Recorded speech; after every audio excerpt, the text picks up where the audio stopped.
Hello, everyone. Welcome to our training here tonight. Thanks so much for being here. My name is Madeline Cowan. I use she, they pronouns. I'm the grassroots organizer with Cascadia Wildlands, and I'm super, super excited for tonight's training on taking high quality photos in the forest.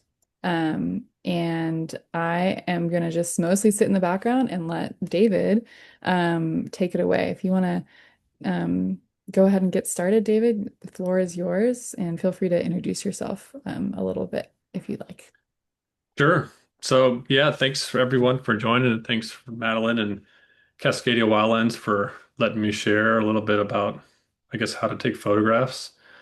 My name is Dave Herasimtschuk, and I am kind of a conservation photographer, science communication storyteller, and a lot of my work has been in freshwater environments in the Pacific Northwest. But over the last couple of years, I've been kind of focused on combining the freshwater to the terrestrial, and I've started this project looking at temperate rainforests and old growth ecosystems in the Pacific Northwest.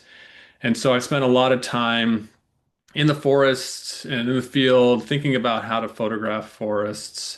And so I'm hoping some of the what I've learned during that time I can kind of share with folks here today. So yeah, so I guess I can share my screen and start let's see.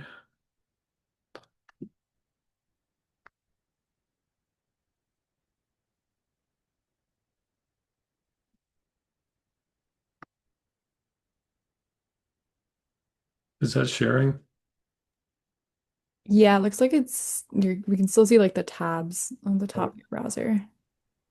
Let's see here. I figured out how to do this earlier.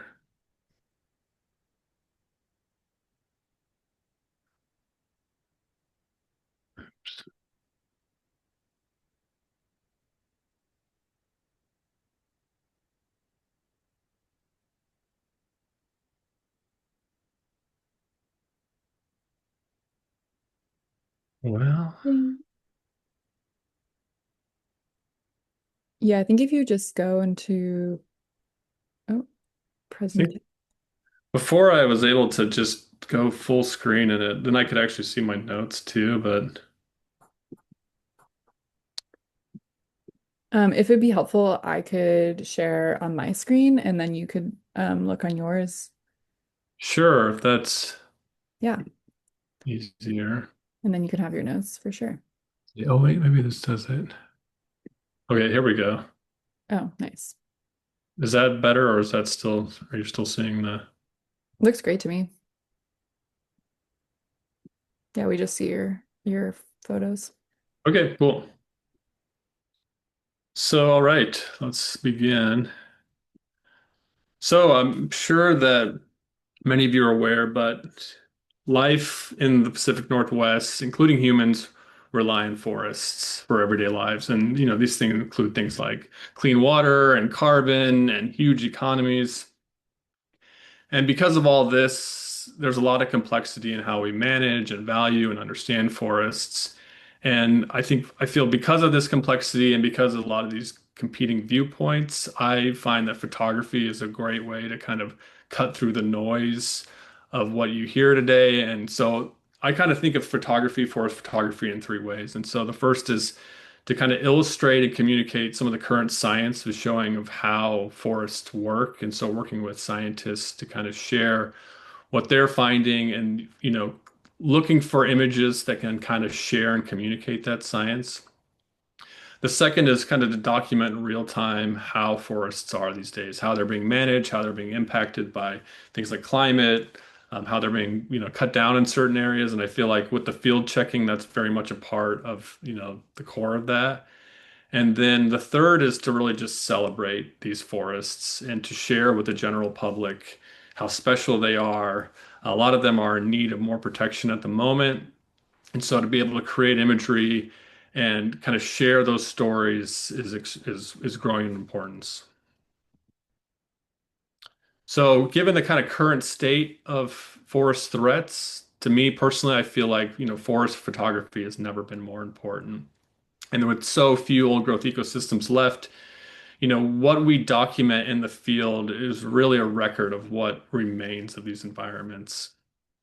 And so I feel like, the folks that are going out and doing field checking, this, given the remoteness of some of these places, giving the off-travel trail that's needed to get to these, you guys are the few that will actually see portions of these forests that the general public will probably never see. So being able to go out and collect high quality photographs is extremely useful to then bring back and share the stories of these forests with the general public and just kind of show the beauty and how these places are.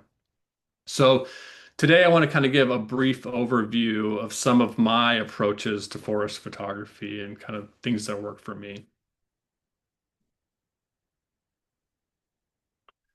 So, kind of to start out, and what I kind of think about before I do anything is what is the story that I want to tell and what elements do I want to include?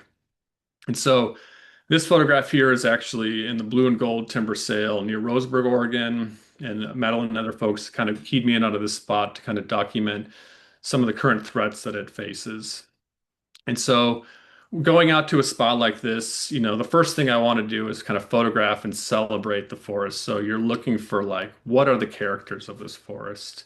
And a lot of times those characters are the old growth trees. And, I think old growth trees do a great job of being the characters because oftentimes they have, kind of gnarled and scarred and have characteristics and kind of just looks that just kind of show how the forest interacts. And so I'm always kind of looking for those forests or those types of trees to kind of be the core subject of a lot of photographs. Um, and then this particular forest is one that, there's potential that they might cut this down. As far as I know right now, it hasn't been cut, but so you're looking for those signs of like, what are the potential, you know, threats in the future. And so you can see there's flagging on the tree. There's places where the tree has been, spray painted. This is actually on the boundary line of the timber sale. So it gives you a sense of kind of the forest old growth ecosystem that's there, but it also shares kind of, the potential impacts that it could face in the future.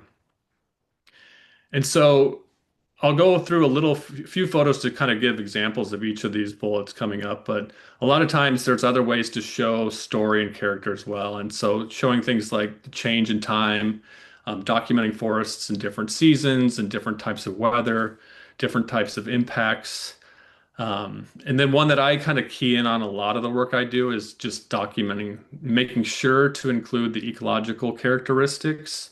And so, like in a photo like this, you're trying to show that kind of the complexity and the structure of what you would see in an old growth forest to make sure that not only is it an aesthetically, you know, interesting photo to look at, but it's also showing you that this forest actually has the characteristics of an old growth forest that can be used in a variety of ways to kind of share, what the forest is and why we should protect, certain places. So here's a few examples. This photograph here was taken at H.J. Andrews Experimental Forest right after it burned a few years ago. And this is one where my plan is to actually go back and document it over time. And so I think, you know, showing that change in time is a great way to share the story. So, 5 years from now, 10 years from now, 20 years from now, how does that forest, how does that image look a little bit different each time? And show, obviously fire is devastating to forests, but when you have an old growth forest that burns, you have that structural complexity that's still there, and you have kind of the bones that you need for forests to come back to life. So, thinking about that when you're documenting forests is what is the story that is happening now, and then what is the story, in the future as well.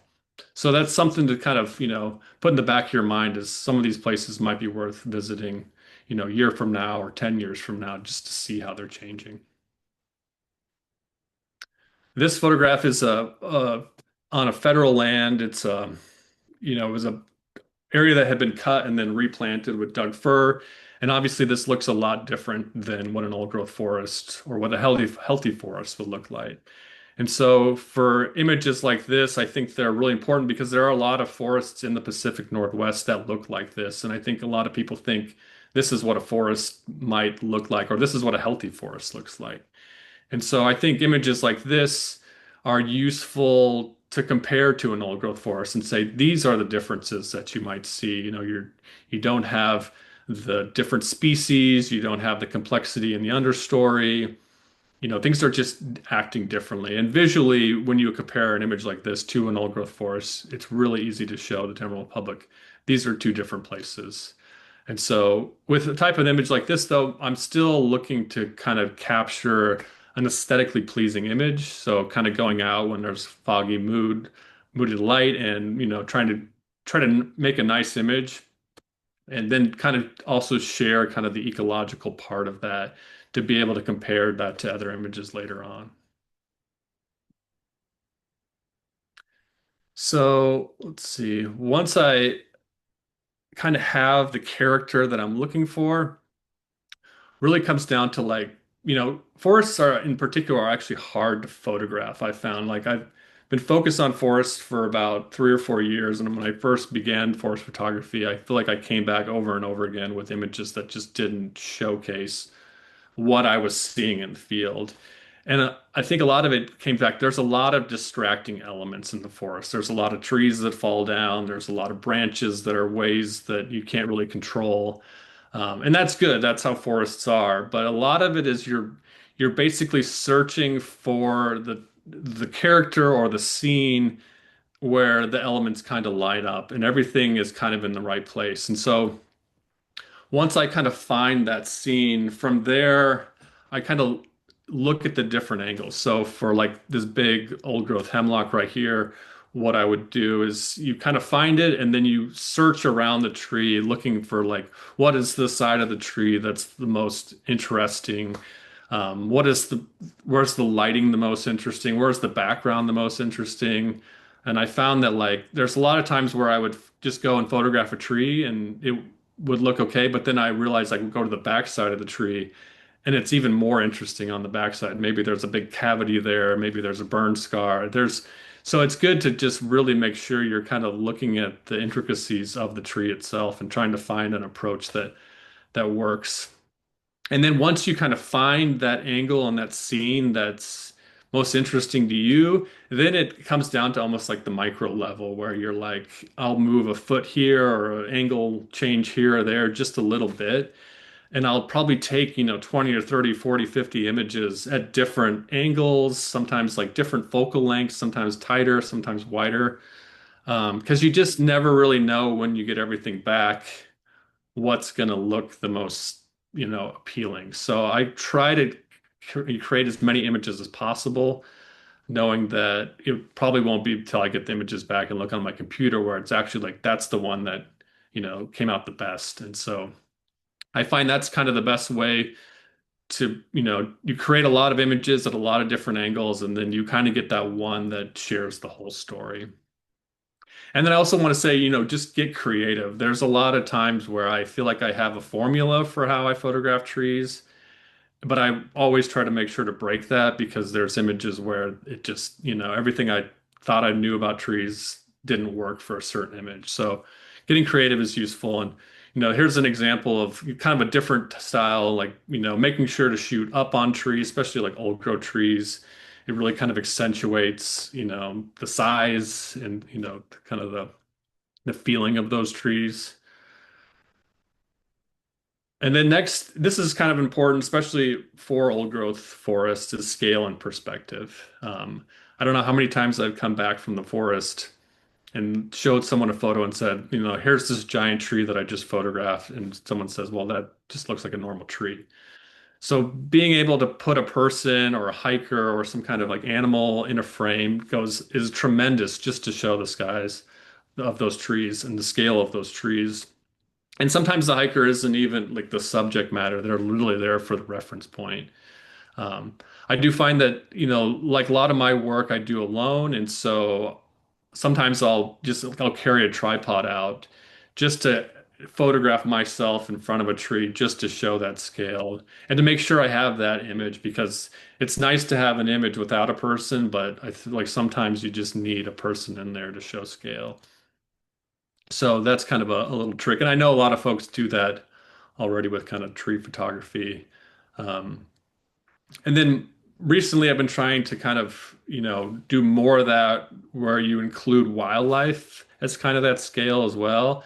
This image was taken with a camera trap, and I know not everybody has access to camera traps, but um, I feel like if you can start to incorporate some of the biodiversity in images, that goes a long way to just show that these are ecosystems. They're not just places where people recreate. They're places where, animals live. There's lots of things going on. In a photo like this, you're showing how, down trees are an important wildlife habitat. You're also showing scale and a lot of other things. So um, I think there's fun ways to approach scale if you just don't want to put a person in it. So the next big one for me is lighting. I think ideally I try to get out in days when it's like overcast and foggy, and that creates kind of this nice diffuse light that's great for forest photography. And I feel like, the colors are a lot richer when you have those green days, and it just kind of feels like a Northwest forest. I try to avoid midday, when it's sunny out. I know those are great times to go hiking, but sometimes they're like the worst for photography. I will say that if you do go out on a sunny day, one approach that I've find is like, if I know there's a tree that I want to photograph or a scene that I want to photograph, I might, if it has kind of a weird lighting at one moment, I may say, okay, I'm going to come back here in 20 or 30 minutes and just see if the light shifted enough to kind of give me the scene I want. Or another approach is to just do early mornings or late evenings, and that's actually sometimes I find you get the like most interesting because you'll get this like really interesting glow coming in from the sun setting or sun coming up, and so those are great times to photograph trees as well and forests as well. And then, so my next is talking about photographing life in the forest, the biodiversity, and this is my favorite part of it. It's definitely the harder part of it, but I feel like it's a lot more rewarding, and it really shows the interconnectedness of these forests. That, these aren't just a bunch of trees, that there's all this life that's using these trees. And there's all these species that are connected in ways that we don't even know yet. So being able to show that like, a fish relies on forests. I think people that spend a lot of time with forests and fish kind of understand that, but I think for the general public, it's good to be able to connect those things together. And I personally feel like every time I enter the forest, there's really a chance to see species and behaviors and interactions that I've never seen, or many people have ever seen. And I especially think people that go out and do a lot of field checking where you're out in remote places, the more time you're kind of being patient and walking through those places and just taking your time and observing, you really start to see things that a lot of people haven't seen. And I think even connecting that back to the science too, it's like there's, as I've spent more time in forests and I've learned more about forests through scientists, you start to see some of that stuff that you're learning about occurring in the forest. And so kind of just being open to saying, oh, I learned about that the other day. I need to make a photograph of it because it's really going to kind of showcase something that, few people have probably ever seen. So that's kind of my approach. One of my favorite parts of it, and kind of how I approached it first is like, documenting a lot of the niches and habitats that wildlife use. So for, my focus and my background's in freshwater ecology. So a lot of times I'm focused on kind of what's underwater. But there's a lot of great places where you get, interesting snags, which are great for like, bird habitat, a lot of other habitat. I think, it's important to kind of have a mixture of like the scales in which you're photographing at. So I think there's, making sure you're doing these wide shots. Maybe you're using a telephoto lens to kind of zoom in on animals, but also macros are super important, especially like in Northwest Forest. I feel like there's been so many days where I go out and I'm kind of thinking about photographing, a big tree, and but as long as I make sure to always have a macro lens, because it's like there's always like a mushroom or a salamander or something happening in the understory that's just incredible that usually I'll spend a couple hours photographing. And then kind of the last is don't just kind of photograph these species in isolation, but kind of connect them to that overall habitat. And that really comes back to, some of the science and showing the connectedness of these forests. And this forest in particular was actually taken, or this photograph was taken in the flat country timber sale, which was stopped. I'm sure many of you heard of it a few years ago. This is a bull trout. So these are federally threatened species. This was one of the watersheds that came out of that timber sale. So being able to show, and a lot of these places where you go, you'll have federally threatened fish like coho or bull trout. And so being able to actually show that these fish are living there, they're being impacted by, certain things that are going on in the landscape is extremely important. So just a few examples. One of the things I love to photograph as well as behavior, and I think, behavior isn't always the most interesting thing or easiest thing to find, but it's one of those things that when you are just spending a lot of time in the forest, you end up seeing just weird things. And so here's a perfect example of rough-skinned newt, mating behaviors. And, a lot of people see rough-skinned newts on the forest floor and when they're hiking and are connected to these species. They're kind of quintessential Northwest animal, but few have actually seen kind of their weird interactions underwater. And so to be able to kind of show something that people are familiar with and then introduce them to kind of the other world that they don't often see is a fun way to kind of engage the public. So I feel like behaviors are one of those things that they're hard to capture, but it's one of those things that you're always kind of keeping an eye out for. And even with behaviors like this, I'll maybe see it one year and then try to photograph it and fail, and then go back in next year where I kind of saw it. And, so stuff like this sometimes takes years and years where you're going back to the same place over and over again to kind of document it. But to me, that's also kind of a fun way to see how the forests change as well. And so you're not just trying to photograph behavior, but you're also kind of documenting and kind of keeping an eye on those forests that you're familiar with. And then this kind of comes back to just making sure to photograph things at different scales. I remember this was a day where I was going out to photograph big trees and just happened to see, a banana slug eating a mushroom. And so it was like, yeah, I can't, not photograph that. So I think having, a range of different lenses is important from wide angle, at least wide angle and macro. I feel like those are two that I always have in my backpack because there's always going to be trees, but there's, every now and then you just get those opportunities to see the weird and the interesting in the forest floor. And then, coming back to just not just shooting photographs or critters in isolation, but showing how they're connected to the overall picture. And this was an image that was actually taken uh, in the Aloha Trout timber sale or just downstream of that in Honey Grove Creek. And so there's a lot of research that has shown that, in areas that have had timber sales, or and this is an area that has had a lot of private forestry and a lot of clear cuts, you actually have a lot less water quantity.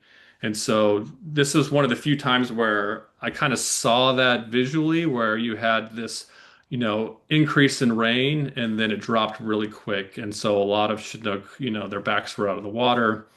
Historically, maybe you would have had more water if you had a healthy watershed.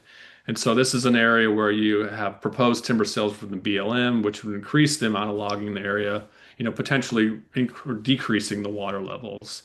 So again, trying to come back to trying to connect some of the science, what's happening on the landscape, and then connecting that to like how it's impacting biodiversity. And that's sometimes it's not always easy to do, but it's like when you understand that and you kind of are keeping up with some of the science, when you see it, it's kind of there, and those are helpful things to illustrate, and they become useful for science and advocacy and lots of folks that are working to protect forests.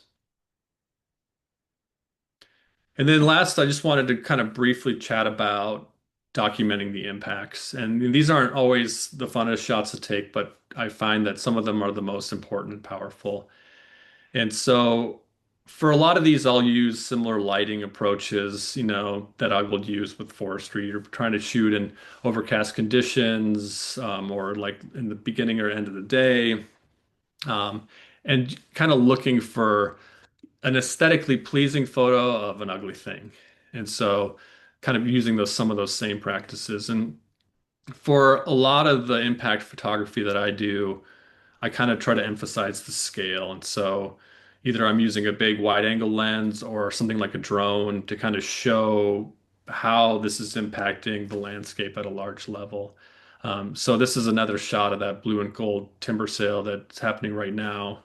Um, and I think, yeah, Madeline and I were just talking recently about like, these are large, essentially clear cuts that are not being called clear cuts, but you can kind of get a sense of how this is impacting the landscape. Um, and then there's another kind of way to show this, kind of showing the story as well.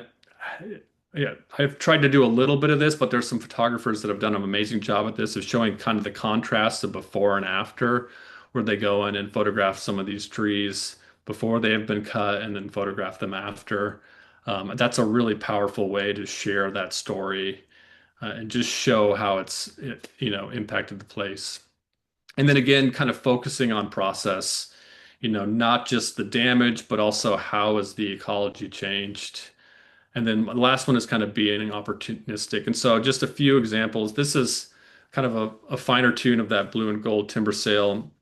And a lot of this place, is really steep slopes. This is an area we'll probably go back to in the wintertime to photograph when you have kind of big rains, just showing how, you know, kind of comparing what a clear-cut type of forest like this works versus, a healthy old growth forest when you have a big rain and showing, where the water starts to move through, or you have these unstable side or slides that could happen, just kind of keeping an eye on those things that change when the forest changes like this.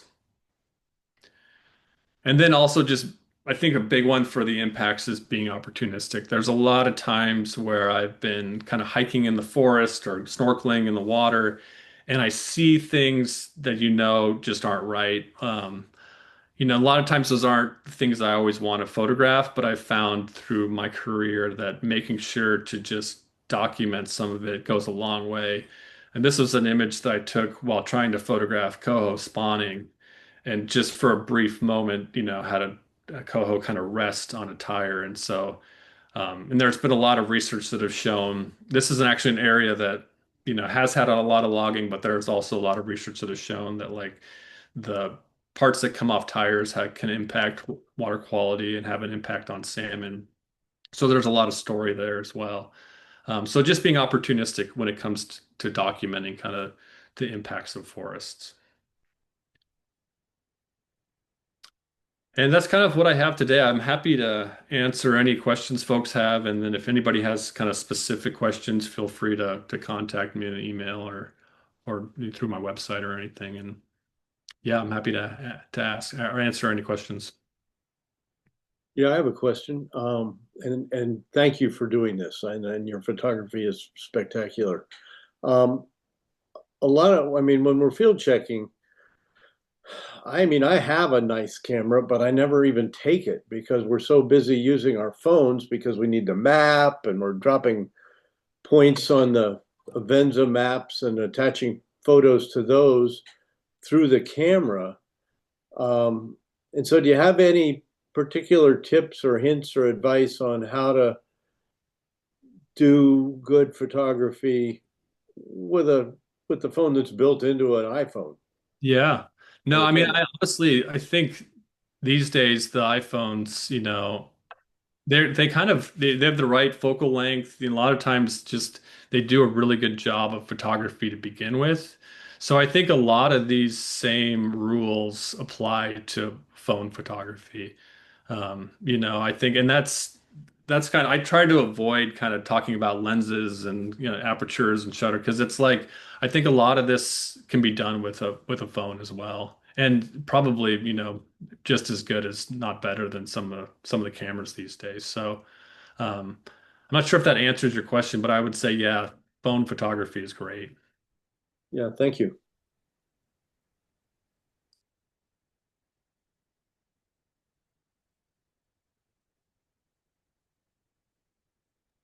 Any other questions? I think your photography is also spectacular. I had so much fun looking at all the little critters and beautiful shots.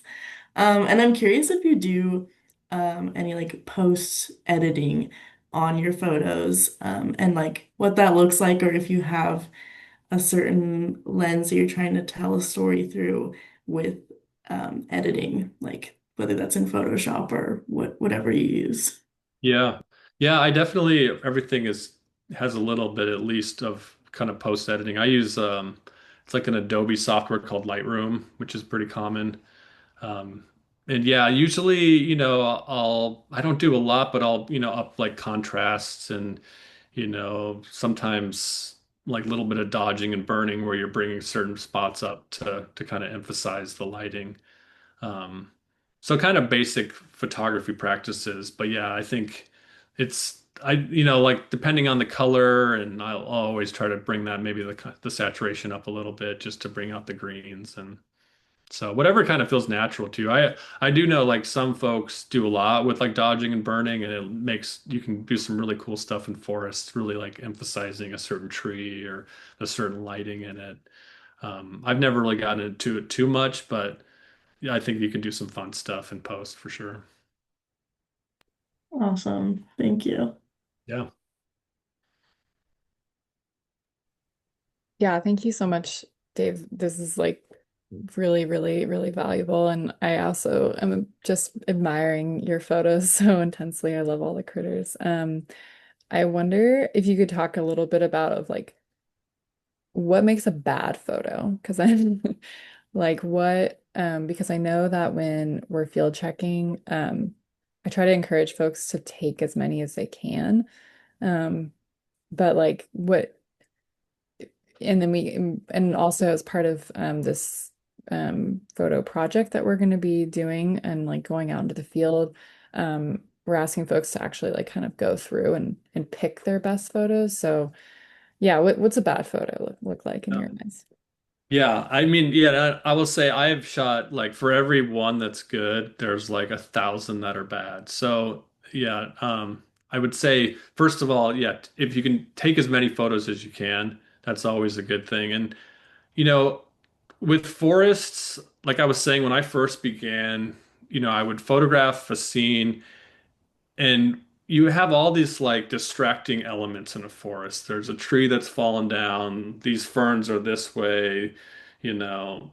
There's always something that's kind of out of the way you would want it aesthetically to be. So I feel like that's something to really keep an eye on. It's like, what is there anything in the photograph? Like even like we'll see like a white branch sometimes will have fallen. Sometimes I'll move like really like fallen white branches because they just bring your eye right to that part of the photograph. And so if you're taking an image and you're saying, "Oh, okay, this is really good, but this one tree is just my eyes going to that, and I know that's causing it to be bad."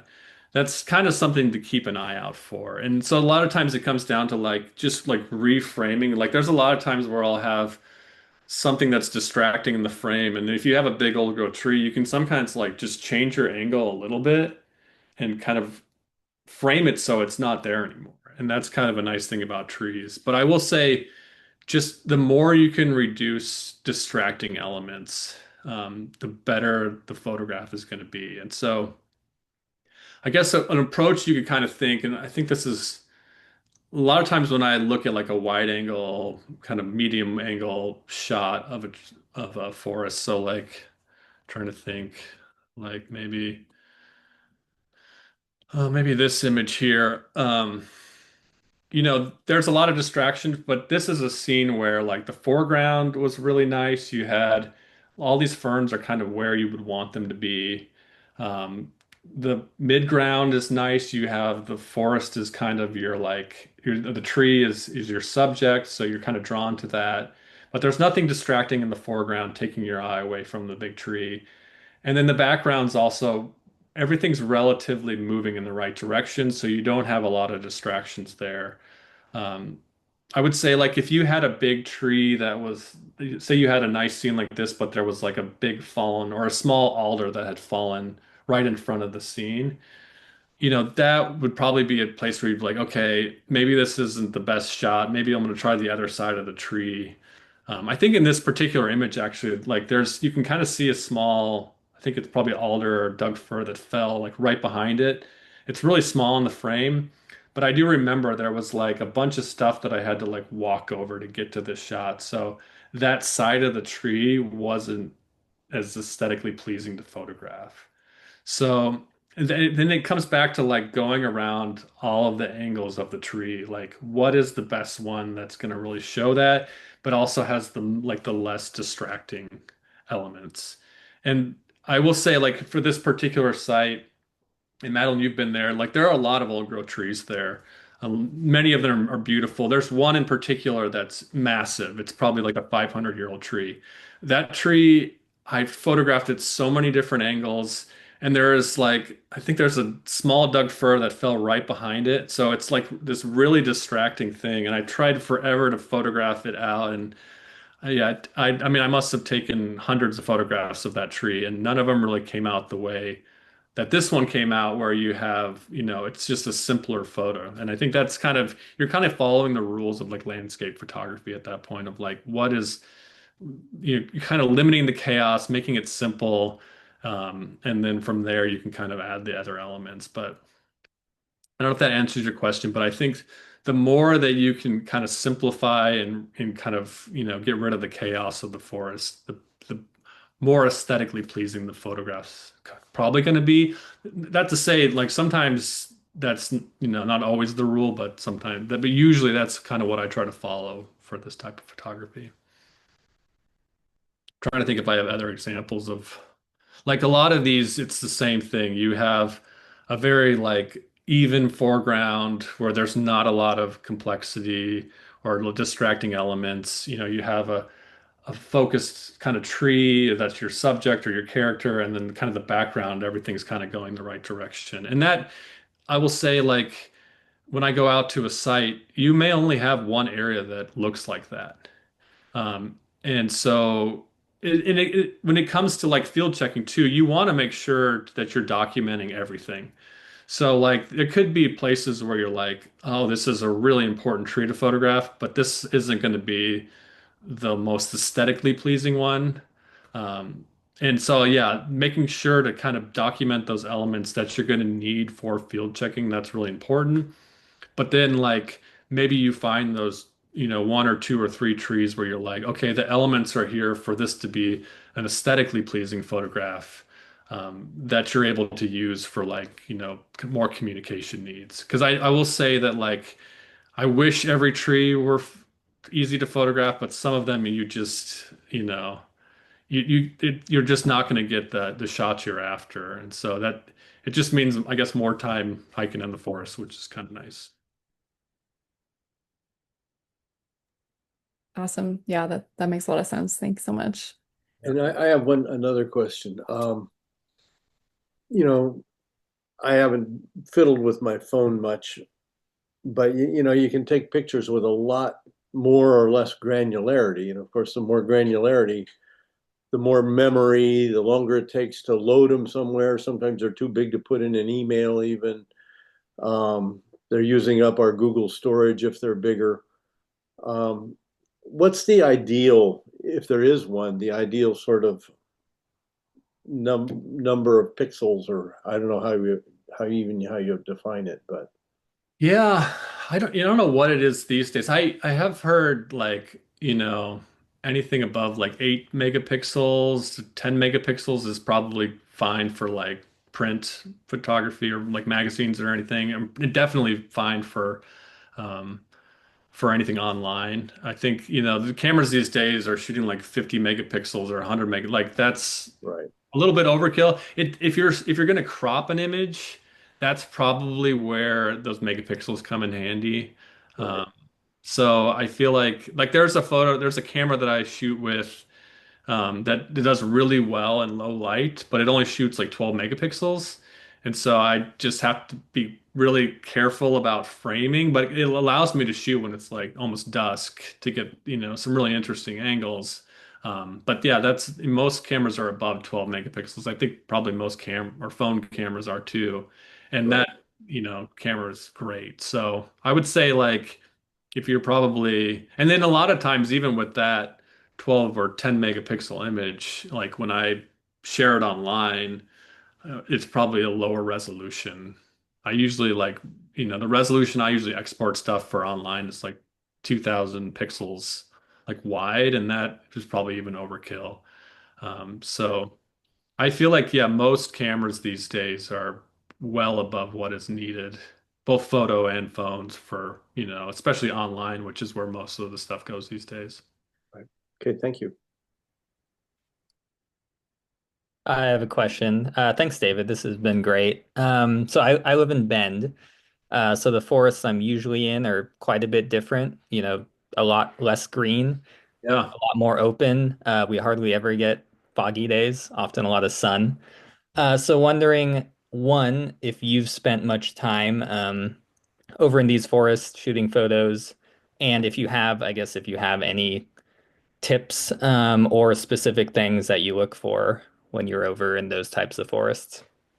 Yeah. I feel like what I kind of chatted about today with like, overcast and I kind of use that for all forests. And yeah, I think you do probably get way more sunny days or, for sure you get way more sunny days, um, on the east side.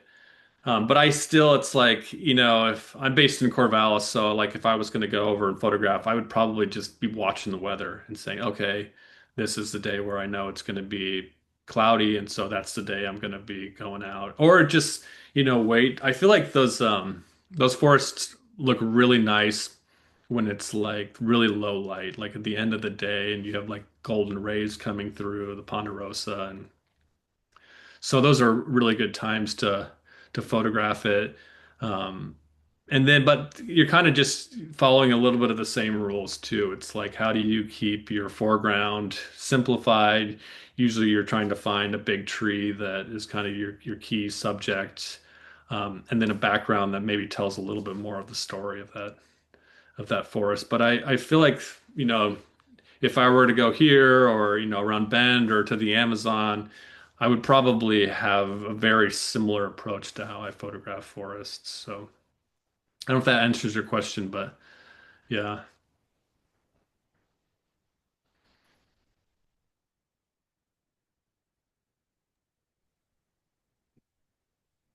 Awesome. Are there any other questions from folks? All right. Um, well, yeah, thanks again, David. This has been really, really valuable. I think I'm excited to go out into the woods and put some of these ideas into practice. And yeah, in the last couple of minutes here, I actually want to just dive in a little bit to actually an invitation to you all to take some photos with us. David mentioned field checking a number of times, so Cascadia Wildlands does this field checking work. So we go out into proposed timber sales on public lands and we document what's out there, and we use that for litigation and for advocacy. And a huge piece of that is taking photos. And so I hope that this is valuable for folks if you want to come field checking with us. Just curious, who here is planning on coming to the N126 project to do some photography with us? I Laura, am. Gracie, Anna. Awesome. Well, thank you so much for coming out. I'm just gonna spend a few seconds talking a little bit about that day on the 21st. And if you're on this at this training and you want to join us, maybe Flora, if you want to, can you put the like registration RSVP link in the chat and people can do that there? Awesome. Um, yeah, so for that day, we are going to be actually um, photography or photographing areas that have been logged as part of the N126 project. And so I'll just share my screen real quick. Just I have like one slide with details about the project, and then I'm going to show you how we're actually going to be organizing our photos and what we're going to be looking at. So, two, right. Um, So just really briefly, if you're not familiar with the North 126 project, it's a Bureau of Land Management, BLM project that was first proposed in 2018 or 2019 that Cascadia Wildlands Wildcat volunteers did a lot of field checking in and in order to understand kind of what the BLM was proposing for this project. Um, Over the course of many years, through putting pressure on the agency from by showing our field checking data and information and political pressures, and also ultimately what happened with this project was our lawsuit, Cascadia Wildlands and our partners. The lawsuit that we brought was successful, and so we stopped this project from going forward. It was set to be 33,000 acres, so one of the biggest projects in the Coast Range that we've seen in decades. And so very, very massive, really concerning. The agency wanted to do a lot of aggressive thinning in areas that are designated as late successional reserve, or areas that basically should be protected and maintained for old growth forest characteristics and the species that rely on those characteristics. And so what we found when we were field checking was a lot of the forests that they were wanting to log were achieving late successional reserve characteristics already, so they didn't need to have any logging. And anyway, so in April of this year, we successfully stopped this whole project from going through. But how those lawsuits kind of play out sometimes is, unfortunately, while the court was making their decision, the agency approved 10 different timber sales out of that project. So the 33,000 acres is that big project area, and then the timber sales that come out of that project area are smaller chunks of that they would have been doling out for years to come. So unfortunately, some of this project was logged, and the project was logged with varying prescriptions prescribed by the agency. And our task is to capture what those prescriptions look like after logging. And this will be very, very, very important and valuable to show for future lawsuits that we bring against the agency that or they want to do a similar project in the future. We can show the court very clearly this is what it looked like when they did that same thing here. And we can also use it to educate the public or policymakers. Just kind of picking up what David was talking about, telling that story is really, really valuable. And so that's what we're going to be doing for this field day that's happening on Sunday the 21st, so next weekend. And next week we're going to be sending out a more details on like where specifically you all will be going. But I just wanted to point you to this little checklist that I want to make sure that folks are aware of, because we want to make sure that we do this photography outing in a way that is really effective and provides those values that I mentioned.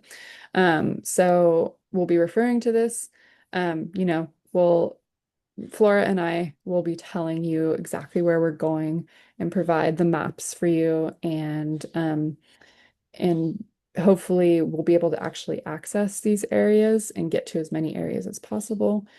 And we're also going to be bringing all the supplies you'll need. If you have your own camera, that is amazing, and we are excited to have cameras there. But your phone, like David was mentioning, like that works great also. So don't feel like you need to have a fancy camera. If you have a phone, that's awesome. really want to emphasize on the trip um, that we know exactly where we are and that we drop pins so we capture our coordinates and making sure that we're in the timber sale. We know what unit they was in, the photos were in, and then also what prescription was applied there. And when I say prescription, it's a different types of logging. And so we'll be taking those photos and uh, after we take the photos, we will be putting those photos into this folder. And we're asking that folks, you actually go through and choose the best ones, and then also and kind of, apply the lenses that David has shared with us about, aesthetically pleasing, telling the story, all of these pieces, and then if possible, working on actually naming each of those photos so we can keep track of it all. And yeah, and that doing all those things again will be really, really helpful for the future success of our campaigns and our lawsuits to stop a lot of old growth logging. Um, and so yeah, that's just a very brief hint of what the day is going to look like next weekend. And yeah, I think that we'll be out there no matter what, rain or shine, but I'm not sure we'll get the nice foggy morning light because we'll most likely be there during the day. So, but the goal here also is that if you all feel excited and like are inspired to take more photos, that because we aren't going to be able to get to every place in this if within all the 10 timber sales, it's lots of different areas. We're not going to be able to do that all in one day, but hopefully that this can be a launching off point for folks to go out on your own or with a buddy, your friend who's an aspiring model who wants to go and to go up and be provide that scale in some of those photos. So yeah, and actually just one other thought, one other question for you, David, maybe also is I always try or like think encourage people if you are going to be that model to wear really bright clothing just because it provides contrast with your when you're in the forest, like I think they say that blue is the least common color in nature. So if you're wearing a blue rain jacket, you as the human scale in that photo is really going to stand out. So um yeah, anything any other questions or I, any I, questions? I have a little question too, and germane to what you just said. Somebody told me that when you're taking a picture of a big tree and you've got somebody who's going to stand in the picture to provide perspective, if you have them stand toward the back of the tree, sort further away from you, it makes the tree look a lot bigger. Yeah. I don't know That, if that's a question or a statement, but that's definitely true. I'm a tall human and I use myself for scale a lot of times, and I know that like 3 feet make a huge difference for how big or small you look in the frame. So yeah, I mean it kind of depends on what you're trying to share. But yeah, if you're have a bright colored, you know, jacket and you're a smaller person, you're perfect for showing scale because yeah, sometimes but yeah, putting where you're at to it, it goes a long way. So